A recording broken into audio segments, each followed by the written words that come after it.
Good morning दोस्तों, स्वागत है आपका अपने यूट्यूब चैनल विजडम मैथमेटिक्स में। दोस्तों, आज से हम कक्षा 10 के गणित का अध्ययन करेंगे और इसमें जो क्वेश्चन दिए हैं उसको सोल्व करेंगे। तो आपके कक्षा 10 का जो सिलेबस है उसमें टोटल 15 चैप्टर हैं, जिसका पहला चैप्टर वास्तविक संख्या है। तो आज से हम वास्तविक संख्या को पढ़ना स्टार्ट करेंगे और एक एक करके सभी चैप्टर को पढ़ेंगे और उसके थ्योरी को समझेंगे। तो चलिए हम आज की वीडियो में हम बस वास्तविक संख्या के बेसिक को समझेंगे और नेक्स्ट वीडियो में हम इसके क्वेश्चन को करेंगे। तो चलिए हम लोग वास्तविक संख्या के थ्योरी को समझते हैं और इसमें जो भी दिया हुआ है जिसके बेसिस पे हम आगे चल के इस चैप्टर के क्वेश्चन को करेंगे उसको समझते हैं। दोस्तों, सबसे पहले हम बात करेंगे संख्या की। चैप्टर तो आपका वास्तविक संख्या है, लेकिन हम वास्तविक संख्या से पहले हम संख्या पे आते हैं कि संख्या क्या है, संख्या क्या होती है। संख्या को देखें तो संख्या मेनली दो टाइप की होती हैं, एक होती है काल्पनिक संख्या और एक होती है वास्तविक संख्या। काल्पनिक संख्या की पहले बात कर लें हम, तो वैसी संख्याएं जिनका कोई मान संभव नहीं है। कोई मान संभव नहीं का मतलब ये है कि ऐसी कोई संख्या जिनका कोई अस्तित्व ही नहीं है, जो वैसी संख्या मतलब है ही नहीं, जिनका कोई मान ही संभव नहीं है। जैसे अगर हम इसका एग्जाम्पल देखें तो एक्स स्क्वायर प्लस 2 बराबर अगर 0 लिखते हैं तो एक्स स्क्वायर बराबर -2 हो जाएगा। और अगर x बराबर लिखते हैं तो √-2, तो √-2 का कोई संभव मान नहीं है। ये आपको आगे चल के कक्षा 11 में पढ़ना है। इसको हम लोग आयोटा से लिखते हैं। इसका एक तरीका होता है, सिंबल इसका होता है इसको डिनोट करने का, जिसको हम आई लिखते हैं, इसको आयोटा बोलते हैं। तो ये आपके सिलेबस में नहीं है, हमारे सिलेबस में पढ़ना है हमको वास्तविक संख्या। तो आइए वास्तविक संख्या को देखते हैं। वास्तविक संख्या मेनली कई टाइप की होती हैं, लेकिन हम लोग यहाँ टोटल 5 प्रकार के देखेंगे, जिसमें से पहली होती है आपकी प्राकृत संख्या। प्राकृत संख्या वैसी संख्या होती है जो 1 से लेकर अनंत तक की संख्या को हम लोग प्राकृत संख्या कहते हैं। इसे हम लोग n से डिनोट करते हैं, नेचुरल नंबर इसको बोलते हैं इंग्लिश में। इसको हम लोग अगर इसका एग्जाम्पल देखें तो 1 2 3 4 डॉट डॉट ऐसे करके इन्फाइनाइट मतलब अनंत तक। इस संख्या का अंत ही नहीं है, ये अनंत तक है। और अगला जो संख्या है उसको बोलते हैं पूर्ण संख्या। पूर्ण संख्या हम उसे कहते हैं, नेचुरल नंबर जो प्राकृत संख्या है उसमें अगर हम 0 को ऐड कर दें, मतलब 0 से शुरू करके अगर हम नेचुरल संख्या को लिखना शुरू करें तो उस सभी संख्याओं को हम लोग पूर्ण संख्या कहेंगे। और इसे होल नंबर कहते हैं इंग्लिश में, जिसे W से डिनोट करते हैं। अर्थात W बराबर 0 + n। अगर इसका एग्जाम्पल देखें तो 0 1 2 3 4 ऐसे कर करके इन्फाइनाइट तक, इसको बोलते हैं हम लोग पूर्ण संख्या। अब आगे आता है आपका पूर्णांक। आगे आपका आता है पूर्णांक संख्या, इसको बोलते हैं इंटीजर नंबर, इंग्लिश में इसको इंटीजर नंबर बोलते हैं और इसको हिंदी में पूर्णांक संख्या बोलते हैं। पूर्णांक संख्या को हम आई से डिनोट करते हैं। इसका अगर हम लोग एग्जाम्पल देखेंगे तो ये आपका हो जाएगा -इनफाइनाइट से +इनफाइनाइट। इसका मतलब क्या हुआ, -इनफाइनाइट से +इनफाइनाइट का मतलब ये होता है कि माइनस में जितनी भी संख्याएँ हैं वो सब के साथ साथ प्लस में भी जितनी संख्याएँ हैं वो सभी के सम्मिलित रूप को हम लोग पूर्णांक संख्या कहते हैं। जैसे अगर इसका एग्जाम्पल देखें तो -इनफाइनाइट से आते आते -4 -3 -2 -1 0 ऐसे करके फिर 1 2 3 4 ऐसे कर करके फिर इनफाइनाइट तक, अर्थात -इनफाइनाइट से +इनफाइनाइट तक की संख्या को हम लोग पूर्णांक संख्या कहते हैं। अब ये तो हम लोग पिछले कक्षा में भी पढ़ चुके हैं। हम लोग को जो इस कक्षा में पढ़ना है वो है आपका परिमेय संख्या और अपरिमेय संख्या। तो आइए हम पहले परिमेय संख्या को समझते हैं। परिमेय संख्या वैसी संख्या होती है जिसे हम P/Q के रूप में लिख सकते हैं, अर्थात वैसी संख्या जो P/Q के रूप में हो और जहाँ P और Q एक पूर्णांक संख्या हो। पूर्णांक संख्या कहने का मतलब ये हो गया कि जैसे कि आपको ऊपर में हम बताए हैं कि पूर्णांक संख्या -इनफाइनाइट से +इनफाइनाइट तक होती है। तो P और Q एक पूर्णांक संख्या हो, अर्थात इन्हीं में से कोई एक संख्या हो और जहाँ पे Q =not 0, ये जो साइन है इसको बोलते हैं =not 0, अर्थात जो हर का मान होगा वो Q बराबर 0 नहीं होना चाहिए। अगर किसी भी हर के मान में अगर Q बराबर 0 होता है तो उस मान का वो जो भिन्न है उसका मान अनंत हो जाता है। अगर Q बराबर 0 अर्थात हर बराबर किसी भी भिन्न में 0 होता है तो उस भिन्न का मान अनंत हो जाता है, इसलिए यहाँ पे Q बराबर 0 नहीं होगा। अगर इसका हम लोग एग्जाम्पल देख लें, उदाहरण देखें, तो 1/2 ये भी P/Q के रूप में है, 5/7 ये भी P/Q के रूप में है, रूट में 4। अब बोलेंगे कि आप रूट में 4 कैसे P/Q के रूप में है, तो ये भी P/Q के रूप में है। अगर रूट 4 को हम लोग रूट से बाहर निकालेंगे तो ये हो जाएगा 2। 2 और 2 को हम 2/1 लिख सकते हैं, जो कि P/Q के रूप में होगा। 0.025, अगर इसको भी हम लोग दशमलव यहाँ से हटा के इसको 25/1000 लिख सकते हैं, तो ये भी P/Q के रूप में हो गया। ऐसे बहुत सारी संख्याएं हैं जो P/Q के रूप में होती हैं, तो उन्हें परिमेय संख्या कहते हैं। अब हम आगे आते हैं अपरिमेय संख्या पर। अब अपरिमेय संख्या किसे कहते हैं, तो अपरिमेय संख्या जो P/Q के रूप में न हो उसे हम अपरिमेय संख्या कहते हैं। अगर इसका उदाहरण देख लें, तो जैसे कि √2, √5, ऐसे कर करके √6, √11, ऐसे बहुत सारी संख्या होंगी, और जिनका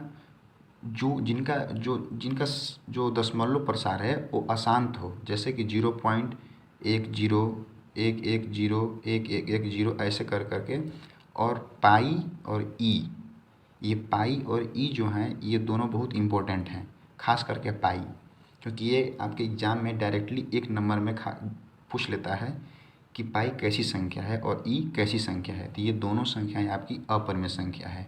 जो ई का मान होता है, जो ई का गणितीय मान है, वो 2.71828 होता है।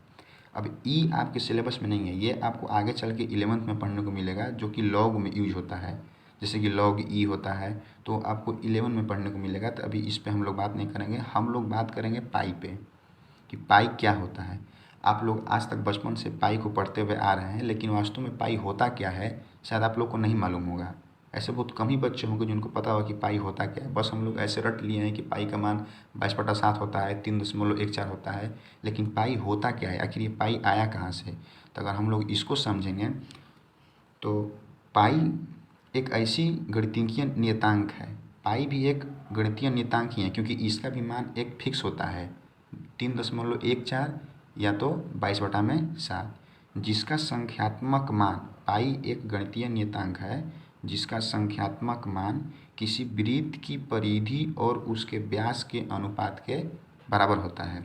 अर्थात इसके कहने का मतलब ये है कि अगर कोई वृत्त है, उसका जो परिधि है और उसके व्यास का जो रेशियो है, जो अनुपात है, उसका जो मान आएगा उसे हम पाई कहते हैं। अर्थात अगर हम इसको समझें तो इसको ऐसे समझ सकते हैं, ये एक सर्किल है जिसका डायमीटर d है, अर्थात व्यास है जो वो d है। तो अगर किसी सर्किल का व्यास d है और अगर इसको हमको पाई के रूप में लिखना हो, कि इसमें पाई को हम कैसे लिख सकते हैं, तो इसको हम लिख सकते हैं वृत्त की परिधि, अर्थात जो ये वृत्त है d व्यास का, इसका परिधि और उसी वृत्त के व्यास का जो अनुपात है, जो बटा है, जो रेशियो है, उसका जो मान आता है उसको हम लोग पाई कहते हैं। तो ये हो गया आपका पाई। अब आगे चलते हैं इस चैप्टर में। इस चैप्टर में एक चीज़ आपको बहुत ज़्यादा मिलेगा, वो है यूक्लिड विभाजन एल्गोरिथम। अब हम यूक्लिड विभाजन एल्गोरिथम को समझते हैं और उसको पढ़ते हैं कि आखिर यूक्लिड विभाजन एल्गोरिथम क्या होता है। तो आइए हम समझते हैं यूक्लिड विभाजन एल्गोरिथम को। यूक्लिड विभाजन प्रमेयिका, ये एक प्रमेयिका है। यूक्लिड एक वैज्ञानिक था, एक गणितज्ञ था, जो कि ग्रीक का रहने वाला था। उसने एक एल्गोरिथम, एक प्रमेयिका दिया। उसने क्या किया, यूक्लिड एक ग्रीक गणितज्ञ था जिसने HCF निकालने के लिए एक एल्गोरिथम का प्रयोग किया, जिसे यूक्लिड विभाजन एल्गोरिथम कहते हैं। आखिर उसने दिया क्या, तो हम लोग इसको ऐसे पढ़ते हैं, A = BQ + R। वो उसने यही एक फार्मूला है जो यूक्लिड ने हमें दिया, A = BQ + R। अब ये क्या होता है, आइए इसको हम पहले समझ लेते हैं। तो इसको हम ऐसे समझ सकते हैं, A जो है, जो A है BQ + R, A = BQ + R। अगर ये कुछ नहीं है, ये चीज़ें आप पहले भी पढ़ चुके हैं, लेकिन यहाँ पे बस इसको एक व्यंजक के रूप में जो व्यक्त कर दिया गया है, लेकिन इसका मतलब सिर्फ यही होता है जो आप लोग बचपन से एक फार्मूला पढ़ते हुए आ रहे हैं, भाज्य बराबर भाजक गुणे भागफल प्लस शेषफल। ये जो फार्मूला है ये आपने सुन रखा होगा पहले भी, भाज्य बराबर भाजक गुणे भागफल प्लस शेषफल। तो देखिए यहाँ पे क्या होता है, ए जो है वो भाज्य का काम करता है और बी भाजक का, और क्यू है वो भागफल का काम करता है, और जो आर है वो शेषफल का काम करता है। तो यहाँ पे ए बराबर बी क्यू प्लस आर मूल रूप से भाज्य बराबर भाजक गुणे भागफल प्लस शेषफल ही होता है, जो कि हमको यूक्लिड ने यही बताया था। और यहाँ पे एक कंडीशन भी है, कंडीशन ये होता है जहाँ आर का जो मान है, जो शेषफल का मान है, जो आपका रिमाइंडर है उसका जो मान होगा वो या तो 0 से बड़ा होगा या तो 0 के बराबर होगा। इस मान को, जो ये चिन्ह है, इसको हम लोग बोलते हैं या तो बड़ा या बराबर, या तो बड़ा या तो बराबर। और जो आर का मान है वो b से छोटा होगा, जो आर का मान है वो b से छोटा होगा। अर्थात जो शेषफल है उसका मान 0 होगा या 0 से बड़ा होगा, और नहीं तो b से छोटा होगा।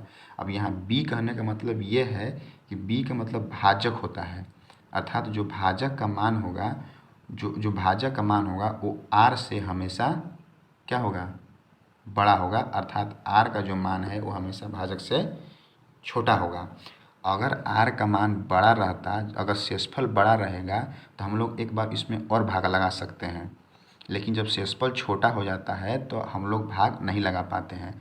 शेषफल या तो अगर पूर्णतः भाग लग जाता है तो शेषफल 0 आ जाता है, और अगर पूर्णतः भाग नहीं लगता है तो कुछ न कुछ हमें शेषफल के रूप में मिलता है, लेकिन जो भी हमें मिलेगा वो जो भाजक है उससे छोटा मिलेगा।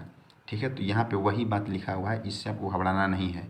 Are is greater than equal 0 and less than B, इसको ऐसे बोलते हैं, greater than equal, R is greater than equal 0 and less than B, जहाँ ए और बी एक धनात्मक पूर्णांक है। धनात्मक पूर्णांक का मतलब ये होता है, आपको पूर्णांक हम पहले बताए हैं, पूर्णांक किसे कहते हैं, पूर्णांक संख्या। लेकिन ए जो बी है वो धनात्मक होना चाहिए, ऋणात्मक नहीं। पूर्णांक में तो धनात्मक और ऋणात्मक संख्या दोनों आती हैं और 0 भी आता है, लेकिन जो यहाँ पे ए और बी का मान है वो धनात्मक पूर्णांक होना चाहिए, ऋणात्मक नहीं।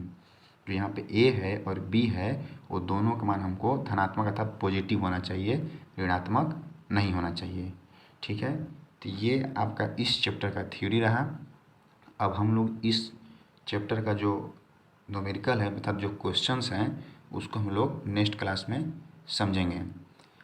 और इसके क्वेश्चंस कुछ खास नहीं है, बहुत इजी होते हैं, तो हम आप लोग को इसके क्वेश्चन नेक्स्ट क्लास में समझा देंगे।